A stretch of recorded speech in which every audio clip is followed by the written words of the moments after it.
Assalamualaikum warahmatullahi wabarakatuh.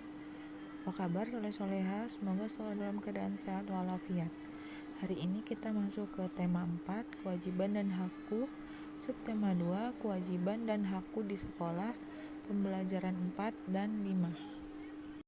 Pembelajaran 4, muatan bahasa Indonesia KD 3.10 dan 4.10, menuliskan kalimat saran dari permasalahan dalam teks tentang kewajiban dan hak di sekolah. Kalimat saran dapat menjadi penyelesaian dari permasalahan yang ditunjukkan di dalam teks. Misalnya teks tentang kewajiban dan hak di sekolah. Di dalam teks tidak hanya terdapat satu permasalahan, tetapi bisa beberapa permasalahan. Oleh karena itu, kita dapat menulis kalimat saran berdasarkan kalimat permasalahannya. Kalimat permasalahan dan kalimat saran ditulis menggunakan kata-kata baku. Masuk ke materi selanjutnya, muatan PPKN KD 3.2 dan 4.2, kewajiban dan hak sebagai warga sekolah. Coba perhatikan lingkungan sekolahmu. Apakah sekolahmu sudah menjadi sekolah yang bersih dan sehat? Sekolah bersih membuat semua warga sekolah lebih sehat dan nyaman. Berikut kewajiban warga sekolah dalam menjaga kebersihan sekolah. 1. Membuang sampah pada tempatnya. 2. Tidak mencoret-coret dan mengotori dinding sekolah. 3. Menjaga dan ikut merawat kebersihan semua fasilitas sekolah. 4. Ikut serta dalam kerja bakti membersihkan lingkungan sekolah. 5. Merawat tanaman yang berada di lingkungan sekolah. Di situ ada gambar contoh kewajiban dan hak sebagai warga sekolah, yaitu membuang sampah ke tempat sampah merupakan kewajiban semua warga sekolah. Setelah melaksanakan kewajiban tersebut, siswa dapat mendapatkan hak sebagai berikut. 1. Menggunakan toilet yang bersih dan sehat di sekolah. 2. Belajar di kelas yang bersih dari sampah dan debu. 3. Bermain bersama teman-teman dengan fasilitas yang terawat dengan baik. 4. Memiliki lingkungan sekolah yang asri dan sejuk. Jika semua warga sekolah memiliki kesadaran untuk melaksanakan kewajibannya dengan baik, maka warga sekolah akan mendapatkan hak di lingkungan sekolah yang bersih dan sehat. Masuk ke pembelajaran 5, muatan bahasa Indonesia KD 3.10 dan 4.10. Masih tentang kalimat saran, yaitu menuliskan masalah dan kalimat saran dalam bentuk peta pikiran. Kalimat saran dapat ditemukan dalam suatu teks yang kita baca atau kita dengar. Kalimat saran merupakan pendapat untuk menyelesaikan masalah. Kalimat saran disampaikan dengan sopan agar lawan bicara kita tidak tersinggung. Setelah menyimak teks, kita dapat menuliskan kalimat tersebut dalam bentuk peta pikiran. Peta pikiran adalah cara menyajikan suatu informasi dalam bentuk bagan atau diagram. Gunakan kalimat efektif dan kata-kata baku dalam menulis kalimat saran. Materi selanjutnya, muatan PPKN KD 3.2 dan 4.2, masih membahas tentang hak dan kewajiban.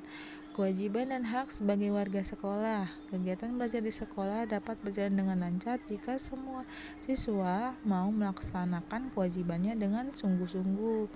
Selain kewajiban dan hak yang telah kamu pelajari sebelumnya, masih banyak kewajiban dan hak lainnya yang perlu dijaga keseimbangannya.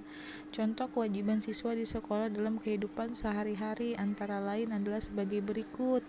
A. Menghormati guru.